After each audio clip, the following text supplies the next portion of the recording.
오늘 아침 우리에게 주시는 하나님의 말씀을 봉독하겠습니다. 신약 성경 마가복음 10장 9장 마가복음 9장 41절로 50절에 있는 말씀 되겠습니다. 신약 성경 70면이 되겠습니다. 70면 마가복음 9장 41절부터 봉독하게 됩니다. 이 계시의 말씀을 봉독할 때 다 함께 하나님의 음성을 들으실 수 있기를 바랍니다. 누구든지 너희가 그리스도에게 속한 자라 하여 물 한 그릇이라도 주면 내가 진실로 너희에게 이르노니 그가 결코 상을 잃지 않으리라. 또 누구든지 나를 믿는 이 작은 자들 중 하나라도 실족하게 하면 차라리 연자맷돌을 그 목에 대리우 바다에 던지우는 것이 나으니라. 만일 네 손이 너를 범죄케 하거든 찍어버리라. 장애인으로 영생에 들어가는 것이 두 손을 가지고 지옥에 곧 꺼지지 않는 불에 들어가는 것보다 나으니라. 만일 네 발이 너를 범죄케 하거든 찍어버리라. 다리 저는 자로 영생에 들어가는 것이 두 발을 가지고 지옥에 던지우는 것보다 나으니라. 만일 네 눈이 너를 범죄케 하거든 빼어버리라. 한 눈으로 하나님 나라에 들어가는 것이 두 눈을 가지고 지옥에 던지우는 것보다 나으니라. 거기서는 구더기도 죽지 않고 불도 꺼지지 않으니라. 사람마다 불로써 소금 치듯 함을 받으리라. 소금은 좋은 것이로되 만일 소금이 그 맛을 잃으면 무엇으로 이를 짜게 하리요? 너의 속에 소금을 두고 서로 화목하라 하시니라. 아멘. 성도 여러분, 저는 한 25년 전에 특별한 기회를 얻어서 아프리카에 있는 케냐의 코롱고로라고 하는 분화구를 방문한 일이 있었습니다. 이건 정말 일생에 한 번 있을까 말까 한 특별한 것입니다. 거기는 기차도 아니고 버스도 아니고 택시도 아닙니다. 이제 꼭 네 사람밖에 못 타는 조그만 비행기, 그걸 타고 가서 불밭에 그냥 내립니다. 그래서 들어갈 수 있는 아주 오지에 있는 그 분화구인데, 그 분화구가 직경이요 40km입니다. 큰 분화구. 그 분화구 안에는 아주 그냥 갖가지 짐승들이 모여 사는데, 그야말로 세계의 모든 짐승은 다 그 속에 있는 것 같은, 이쪽에 가면 사자가 있고 이쪽에 가면 코끼리가 있고 이쪽에 가면 그저 임팔라가 있고, 그렇게 모여 사는데 좋은 구경을 한번 했습니다.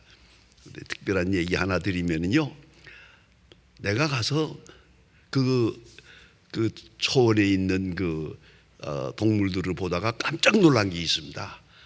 사자가 한 30마리 있는데요, 그 사자 속에 노루, 토끼, 임팔라가 같이 있는 거예요.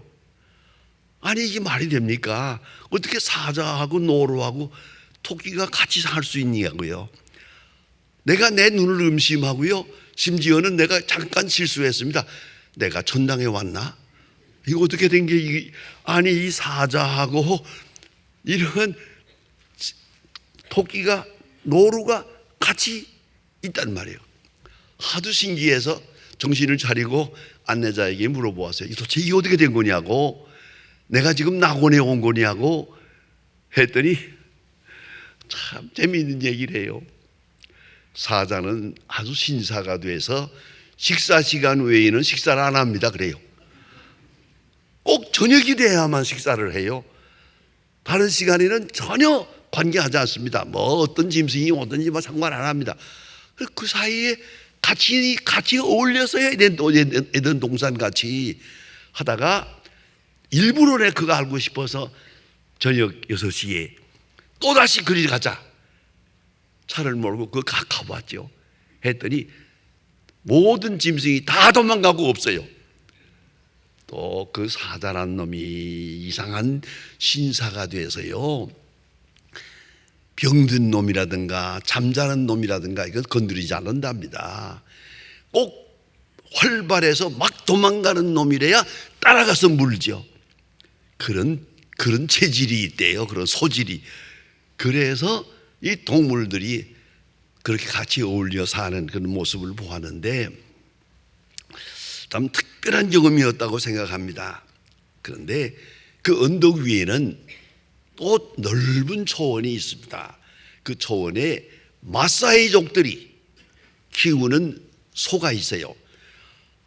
소를 방목을 해놓고 마사이족들 뭐 그 옷을 입었는지 안 입었는지 알 수 없는 그런 의상을 입고 창을 들고 밤을 새워가며 그 소를 지키는 겁니다. 맹수로부터 지키는 그런 장면을 보았는데 특별한 것을 보았습니다. 왜냐하면 어느 사이에 그 소들이요, 먼지를 뽀얗게 내면서 내달려서 불악으로 들어가는 거예요. 아주 소들이 이건 못 막아요. 마사이족들 그 목자들이 막을 수가 없어요. 그냥 달려갑니다. 그게 웬일인가 했지요. 그 다음에 한 2시간 후에 이 소들이 다 제자리로 돌아옵니다. 또 뒤에 알고 보니까 이 소들이요, 소금을 먹어요. 이 분화구 안에 하나님이 참 특별하게 만들어, 이쪽에는 이 소금물, 그러니까 염수 연못이 있어요. 소금물 연못이 있고요. 이쪽에는 담수가 있어요. 맑은 물이 있어요. 자, 그런데 이 소들이 2주일에 한 번씩 막 달려가서 소금물을 마시는 거예요. 그리고 돌아오는 거예요. 그 얘기를 듣고 참 신기롭다고 생각을 했습니다. 여러분, 소도 소금을 먹어야 됩니다. 또 제가 국민학교, 초등학교 다닐 때 그 산지에 학교가 있기 때문에 양을 12마리를 학교에다 이렇게 우리를 만들어 놓고 학생들에게 교육적으로 이걸 양을 키웠습니다. 양 당번이 될 때가 있습니다. 그러면 하루 종일 양을 돌보아야 됩니다. 양 당번이 되면 필수가 있습니다. 집에서 학교에 올 때 반드시 소금을 가져오게 되어 있습니다. 가져다가 손바닥에 딱 놓고 이렇게 하고 있으면요, 소금 냄새를 맡고 양들이 와서 이거 소금 핥아 먹습니다. 그게 그렇게 재미있더라고요. 양이 소금을 먹어요. 오늘 성경에도 맛 잃은 소금이란 말이 있어요. 맛을 잃어버린 소금, 이건 말이 안 되잖아요. 우리 소금은 그런 게 아니니까요. 이건 암령을 말하는 겁니다. 바위 덩어리요, 이런 커다란 돌덩어리 같은 바위 덩어리가 그게 소금이에요. 그렇게 다 소금이 아니고 요 윗부분은 소금이고 중간은 바위거든요. 이런 것이 그 들판에 여기저기 있어요. 이 양들이 이걸 냄새를 맡고 그 풀을 먹고 소금을 먹고, 풀을 먹고 소금 먹고, 우리 밥 먹고 김치 먹는 것처럼 이렇게 먹는 거야. 그 다 빨아먹고 나면은 그 암염이, 소금기는 다 빠지고 바위만 남죠. 그게 바로 맛을 잃은 소금. 그 쓸데없어서 버리면 발에 밟힐 뿐이니라 하는 말씀을 하신 거예요. 참 소금은 중요합니다. 소금은 생명력입니다. 소금을 먹지 못하면 양이나 소가 다 쓰러집니다. 사람도 그렇습니다. 알고 보면 우리가 소금을 먹고 삽니다. 여러분, 병원에 가면은 닌겔 주사라는 게 있잖아요. 그 닌겔 주사라는 게 알고 보면 그 소금물이에요. 맹물입니다. 그 소금물입니다. 내 피에다가 소금을 넣어주는 거예요. 그래서 기운을 내게 만드는 거다. 생각해 봅니다. 여러분, 예수님께서 말씀하십니다. 우리 그리스도인이 세상과의 관계가 어떠냐 하면은 세상에 대해서는 딱 두 가지를 말했어요. 빛과 소금. 여러분 잘 아시잖아요. 빛과 소금, 빛과 소금. 빛은 높은 데 있어요. 높은 데 고고하게 있으면서 땅을 비춰야 된다, 그런 말이고요. 소금은 밑으로 들어가죠. 그래서 소금의 역할을 해야 한다, 오늘 말씀하십니다. 이 구약 성경에도 보면 소제라는 게 있습니다. 번제라든가 화목제라든가 여러 제사가 있는, 대개가 동물을 가지고 제사를 드립니다만은 소제라고 5가지 제사 중에 소제라고 하는 하나는 채소를 드리는 겁니다. 채소를 하나님 앞에 제물로 바칩니다. 그럴 때는 레위기 2장 13절에 보면 반드시 소금을 쳐야 됩니다. 소금을 팍 쳐서 숨을 죽여가지고, 완전히 숨을 죽여가지고 하나님 앞에 바치게 되어 있습니다. 이게 동물로 말하면 죽여서 바치는 겁니다. 채소를 죽여서 숨을 죽여가지고 하나님 앞에 바친다. 이게 소제입니다. 소제에는 반드시 소금을 함께 해야 한다 하는 말입니다. 뿐만 아니라 소금은 맛을 냅니다. 제가 언젠가 한번, 지금 옛날 얘기입니다만은 33살 때, 아주 젊었을 때 서울 영락교회에 부흥회 인도하러 갔었습니다. 그래서 일주일 동안 월요일 저녁부터 시작해서 월요일 새벽까지 그 하루에 3번씩 설교를 하는데 아주 힘든 그런 부흥회를 인도한 일이 있었는데, 어느 날 점심에 외국 손님이 2사람이 찾아왔어요. 한 목사님에게. 그랬더니 한 목사님이 우리 장로님 댁에서 초대해서 점심 먹으러 가는데 우리 같이 가실까요? 그러니까 그 외국 사람들이 같이 가겠다고 갔어요. 갔더니 정말 음식을 잘 차려놓았어요, 장로님이. 그리고 나서더니 장로님이 여러분들에게 인사하잖아요. 우리 흔히 하는 말이죠. 차린 것은 없습니다마는 많이 잡수세요. 간이 맞을런지요? 그러잖아요. 이게 우리 인사법이죠. 그러니까 한 목사님이 또 짓궂어요. 광 목사, 나는 이런 어려운 말은 통역을 못해. 광 목사가 통역하라오. 이거 참, 한 목사님이 영어 잘하시는데 나를 골탕을 먹이는 거예요. 그래서 제가 해야죠. 그럼 할 수 없이 일어나서 뭐라고 했는지 아십니까? We provide nothing but eat much. 그랬어요. 우리 차린 것은 없다, 많이 먹으라. 그대로 지적을 했더. What? 그래요. 이거 많이 차리는데 왜 없단 말이냐? 그러니까 우리가 겸손해서 그렇죠.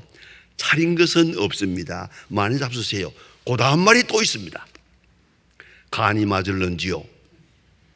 이게 중요한 겁니다. 간이 맞을런지요? 그래서 여러분 꼭 잊지 말아야 돼요. 우리나라 인사에는 간이 맞을런지요? 짜냐 신거냐, 이 간이 맞아야 돼요. 간이 맞지 않으면 맛있는 음식은 없어요. 이걸 알아야 합니다. 그래서 옛날 어른들은 참 좋은 음식을 차려놓고도 간이 맞을런지요? 라고 인사를 했더란 말이에요. 소금이죠, 소금. 소금을 얼마나 넣느냐, 어떻게 넣느냐에 따라서 맛이 좌우된다, 그 말입니다. 예수 믿는 사람, 소금입니다. 맛을 내는 겁니다. 기독교인이 그 자리에 없으면 맛이 없어. 모두가 다 허무주의에 빠져. 모두가 다 절망이야. 그러나 거기에 그리스도인 하나가 딱 있어요. 그러면 맛이 있어요. 긍정적으로 세상을 보게 돼요. 영생을 바라보게 돼요. 이런 맛이 있는 세상 만드는 것이 그리스도인의 사명이다, 이렇게 말씀하고 있습니다. 또 뿐만 아니라 소금은 방부제예요. 요새는 냉장고가 있어서 그저 껄핏하면 모든 것을 냉장고에 넣었다가 다 잊어버려서 썩어가지고 나오지만, 사실은 방부제를, 옛날 사람들은 썩지 않게 하는 건 소금밖에 없어요. 다 절이는 거죠. 그냥 소금을 넣어서 김치도 절이고 생선도 절이고 고기도 절이고 우리가 다 절인 음식을 먹지 않습니까? 이게 다 소금이에요. 소금이 들어가면 썩질 않아요. 이 얼마나 중요합니까? 예수 믿는 사람이 있으면 썩지 않아요. 예수 믿는 사람이 있는 곳에는 부패가 없어요. 예수 믿는 사람이 있는 일은 절망이 없어요. 이게 바로 소금입니다. 그런데 중요한 게 있습니다. 소금은 녹아 없어집니다. 그러면서 본질은 살아 있습니다. 뿐만 아니라 소금은 숨을 죽입니다. 빳빳한 것을 부드럽게 만듭니다. 썩는 것을 썩지 않게 만듭니다. 인격의 변화, 영혼의 변화, 트랜스포메이션, 완전히 변화시키는 리제너레이션, 중생케 하는 그 역사가 바로 소금입니다. 소금은 그 자체의 형체는 녹아 없어집니다. 소금을 치면 소금은 없어집니다. 그러나 그 소금을 친 그 식물은 소금의 변화를 받아서 소금의 영향으로 썩어지지 않는 물체가 된다는 말입니다. 본질은 살아있습니다.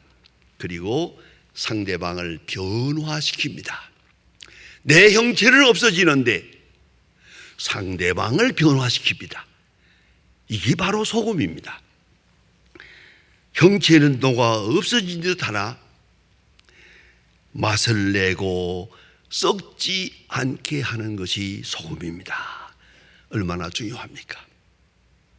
제가 미국에서 공부하고 있을 때 어떤 교회에 한번 초청을 받아서 설교할 때가 있었습니다.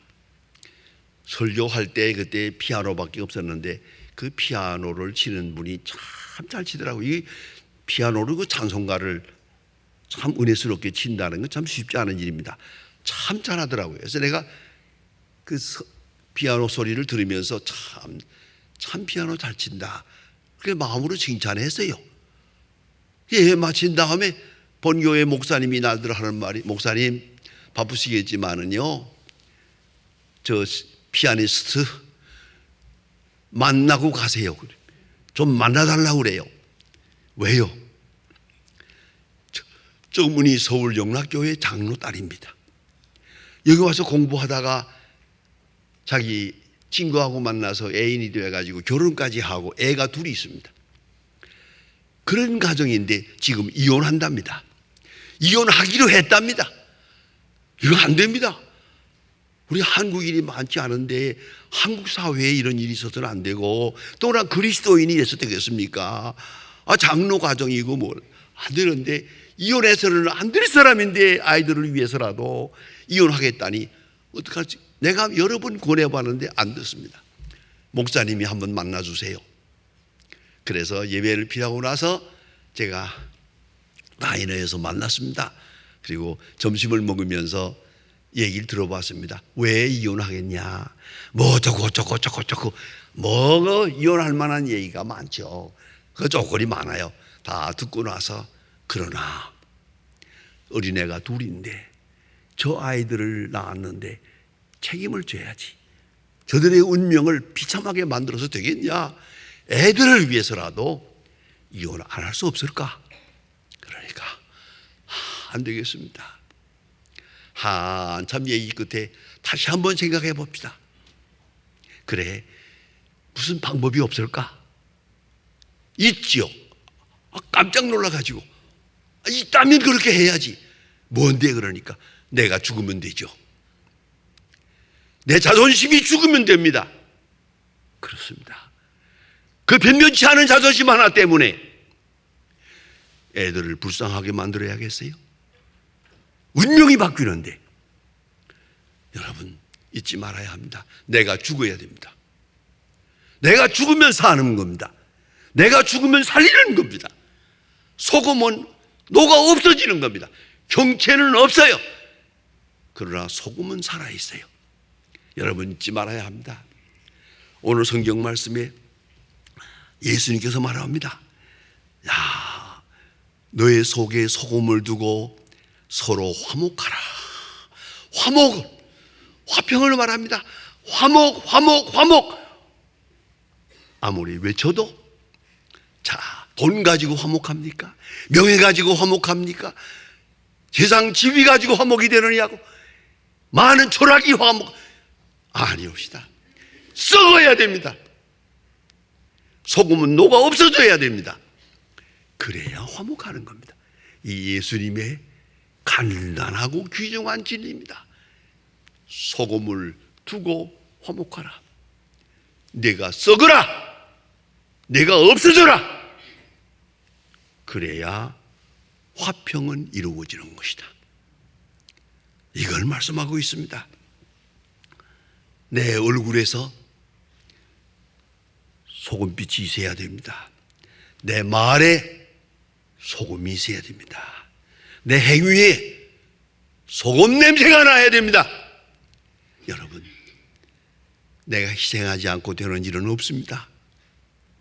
내가 손해보고 내가 희생하고 내 명예가 희생하고 스스로 희생을 해야 화평의 역사가 이루어지는 거예요. 예수님 귀하고 귀한 말씀을 하십니다. 미라한 알이 여기 있다. 땅에 떨어져 죽지 아니하면 그대로 있고 죽으면 많은 열매를 맺느니라. 여러분, 죽으세요. 살아봤댔자 별것도 아닌데 죽으면 삽니다. 아니, 살립니다. 나만 사는 게 아니에요. 많은 사람을 살립니다. 그 좋은 화평, 그 좋은 가정, 다 그저 희생이 필요합니다. 희생. 소금이 되라. 녹아 없어져라. 그래야 맛을 냅니다. 썩지 않을 수 있습니다. 생명력이 작용합니다. 그리스도인의 본질과 사명을 간단하게 예수님께서 신비롭게 말씀하셨습니다. 사명은 화평입니다. 화평은 거저 이루어지는 게 아닙니다. 본질은 소금입니다. 희생을 통해서만 이루어지되 그 속에 생명력이 있기에 그리스도인의 생명력으로 인하여 우리가 그렇게도 사모하는 화평이 이루어질 수 있는 것입니다. 너무나 귀한 말씀입니다. 소금은 좋은 것이로되 만일 소금이 그 맛을 잃으면 무엇으로 짜게 하리요? 너의 속에 소금을 두고 서로 화목하라. 기도하십시다. 하나님 아버지, 오늘 아침도 저희들을 주의 전으로 불러주시며 주께서 친히 하신 말씀 다시 일깨워 주심을 감사합니다. 소금을 두고 화목하라. 우리가 늘 소금을 먹고 소금과 함께 살면서도 그 소금의 깊은 이치를 깨닫지 못해서 주님이 원하시는 화평을 이기지 못하는 저희들을 불쌍히 여겨주시고, 주여 이제라도 남은 생은 하나의 녹아지는 소금이 되어서 화평의 원동력이 되고 화목의 열매를 맺는 하나님의 사람들로 그렇게 영광스럽게 살아가게 하옵소서. 예수님의 이름으로 기도합니다. 아멘.